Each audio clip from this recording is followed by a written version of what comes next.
Welcome to the American Board of Otolaryngology Head and Neck Surgery podcast series. I'm your host, Carla Medlenka.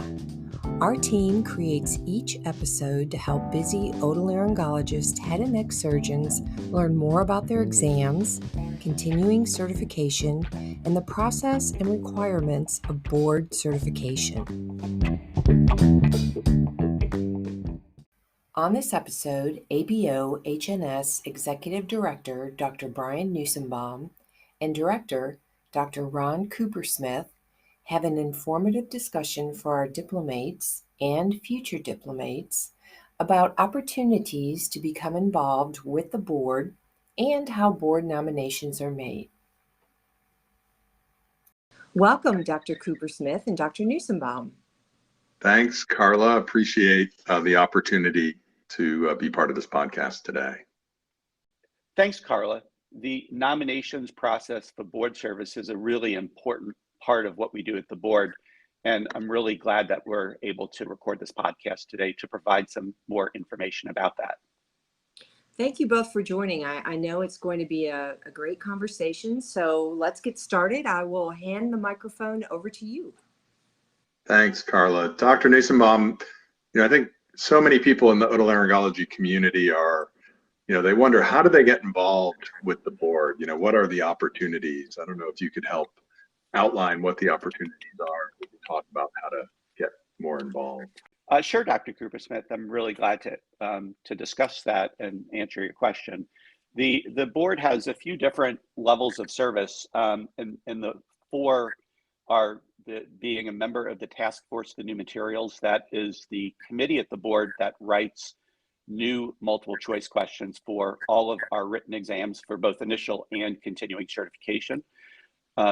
We do have service positions for oral examiners.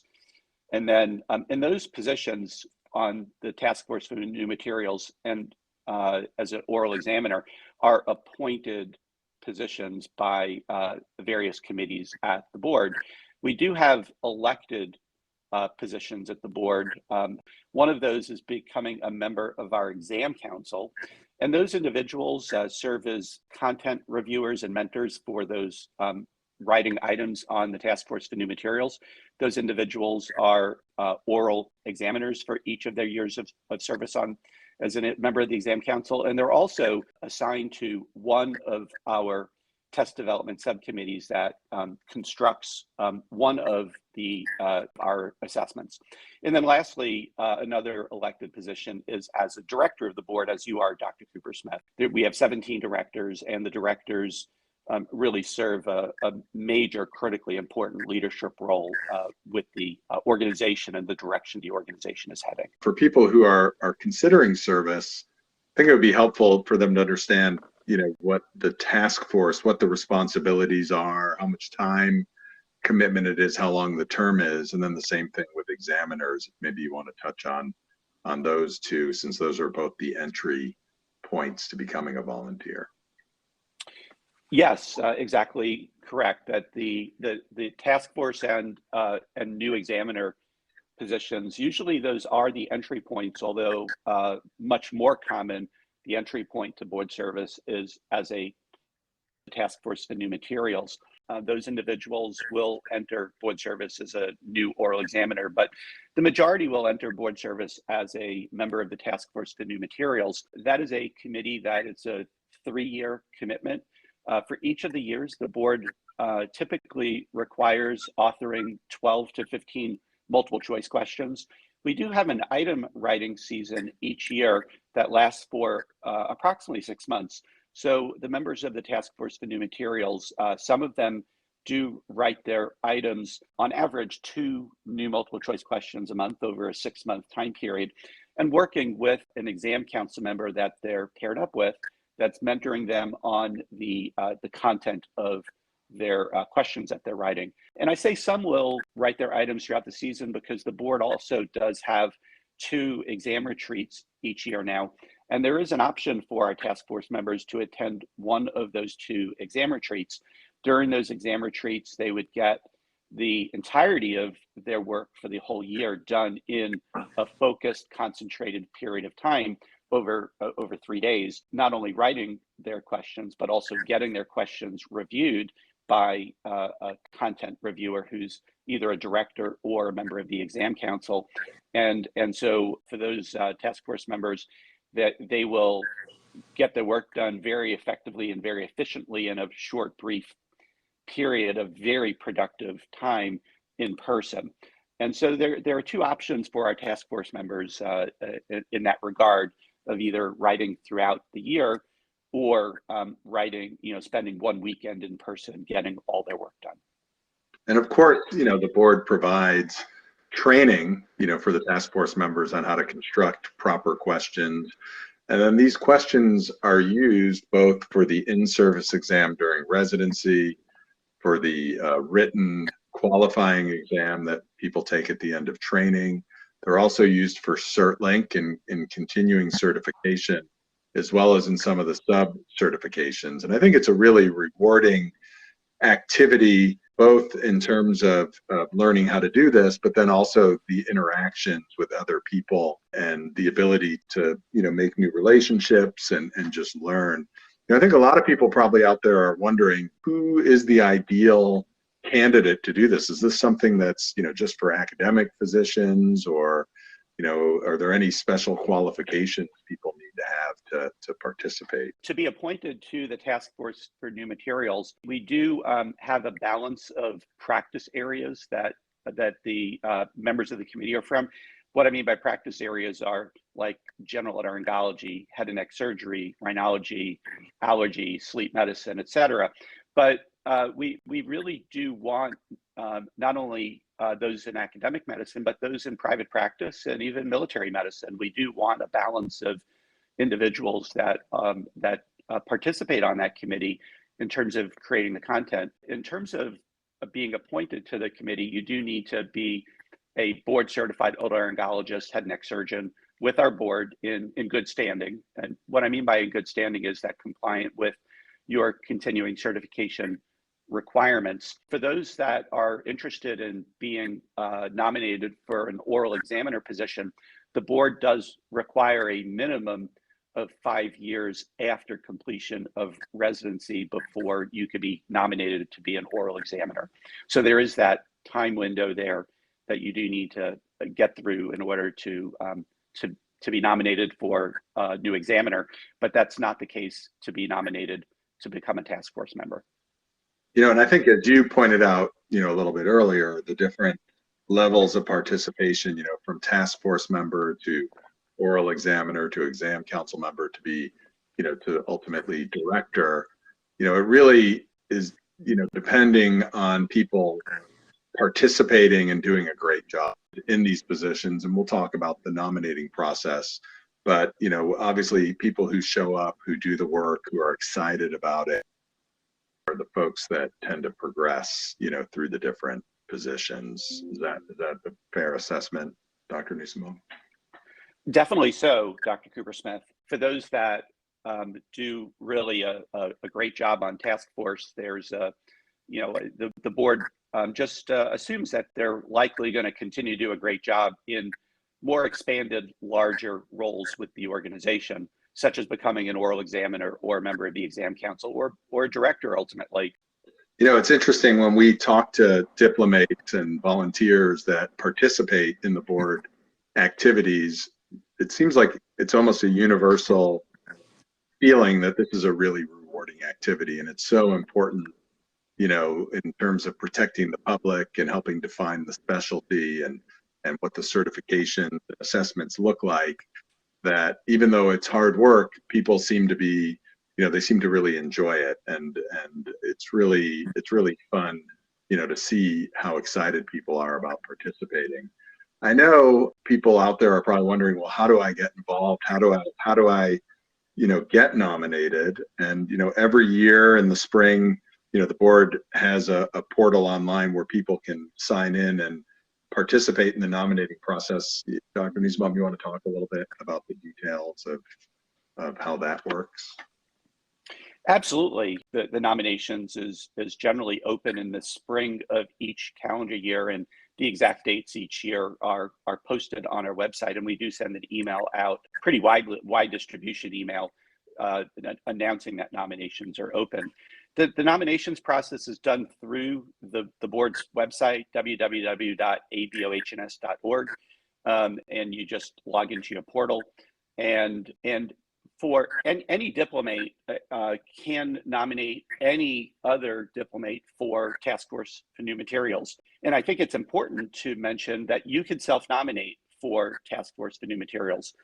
And so if you're interested, you could ask somebody to nominate you, or you could nominate yourself. And the board does take the self-nominations for Task Force very seriously, because we do assume that if somebody is nominating themselves, that they are highly motivated to do a great job. When you go through that nominations process, the individual's name appears there, their practice area, and if there's an alternative practice areas there is a field in terms of if they practice in academic, private practice, or military medicine. There is also a free text box that's that you type out. You would type out, why you are interested in being appointed to the service position that you're applying for, and so if you're self-nominating for task force, you would write a very brief paragraph, 800 characters or less, about why you are motivated and want to be appointed to the Task Force for New Materials. And if you've asked somebody else to nominate you, that individual would complete that as they're going through the nominations process.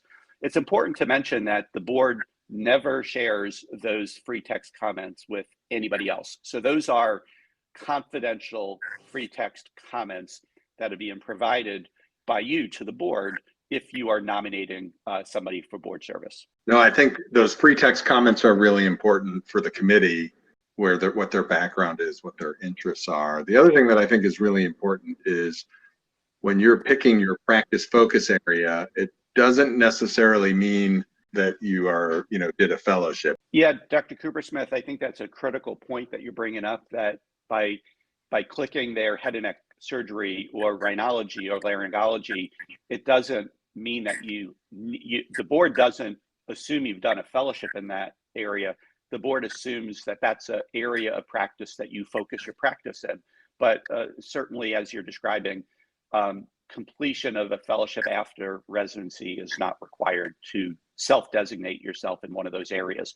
The only areas that are required are if you designate yourself for neurotology or complex pediatric otolaryngology, where in order to do that, you do need to be sub-certified in either of those areas. Feel free to reach out to people if you have questions about service or concerns, because I think that people are more than willing to share and give you advice about the process. I think those are really great points. And in terms of on the website, if you go to About ABOHNS and then click Who is the ABOHNS, as you're mentioning, Dr. Kuppersmith, there's at that point on the screen, there's a photograph of the board of directors. If you scroll down, you'll see all the current board members. But then also you could click on physician volunteers, and then there's an accordion for all of the levels of service. And you could click to see prior directors. You could see who are called senior counselors on the website. You could also click to see who the exam council members are and task force members. So it's a good resource, particularly if you want to see if there's anybody you could reach out to, either to ask them to nominate you, or whether you just want to ask them about their experience with board service. Dr. Nussenbaum, I know we've talked a lot about nomination for task force. I want to talk a little bit about what it takes to get nominated to be an oral examiner or on the exam council or as a board of directors. Yeah, great question. And as I mentioned, for task force, any diplomate could nominate any other diplomate, and we accept self-nominations. If you're interested in being nominated for oral examiner position, new or experienced examiner, experience meaning that you've examined before for the board, you do need to be nominated by a member of the exam council or by a current or former director. And so, as I mentioned, where to find those individuals on the website, you would want to go to the website and look at those lists and reach out to somebody that you know on those lists. And there's likely not only one, but several people that you know on those lists that you can reach out to and ask them to nominate you to be an oral examiner. If you're interested in being nominated to be elected to the exam council, the requirement for eligibility is that you've been an oral examiner for at least one oral board administration. The board does prefer a minimum of 2, but really the requirement is you've been an oral examiner at least once. And the nominations for becoming a member of the exam council do need to come from a current or prior director. Prior directors are called senior counselors on the website.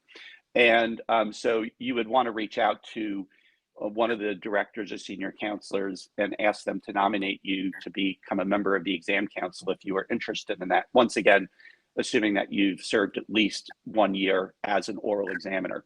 And then lastly, if you've served at least 1 year as an exam council member and you're interested in being nominated to be a director on the board, you would also want to reach out to a current or prior director and ask them to nominate you, because the nominations for director elections do need to come from a current or prior director of the board. Really, the way to nominate is through the portal on the board's website, and that's how we load the data. That's how we collate all the data, particularly for the board committees that make the appointments and create the slates for the elections. And it's really critically important that the nominations go through that process rather than sending emails to the board staff or trying to find other ways to nominate somebody. I will add that if you'd like to nominate somebody and you haven't logged in for a long time and you can't remember your password to the portal, you could use the recover password function on the website. And if there's any troubles with that at all, you can contact the board staff to reset your password, so that way you can access the portal to submit the nomination. Thank you, Dr. Nussenbaum, for all that really good information. Hopefully, for the people listening to the podcast, this has been informative. We're looking for good volunteers. So if you want to volunteer or you know a colleague that you think would serve great in these roles, we encourage you to go out and get onto the nomination portal so that you can participate. And I appreciate the opportunity to be here today. Yeah, thanks, Dr. Kuppersmith. I really, I think that you asked fantastic questions. They were really, the questions that you asked really emphasized the key points that needed to be described today regarding the board's nominations process. So thanks so much. Thank you both, Dr. Nussenbaum and Dr. Kuppersmith. It's always a pleasure to work with you both.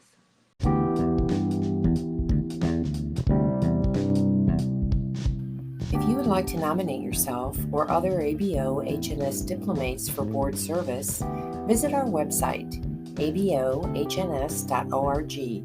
Log in to your physician portal, then select the Submit a Nomination tile and follow the prompts. And check out our other informative ABO-HNS podcasts on our YouTube channel. Thanks for listening.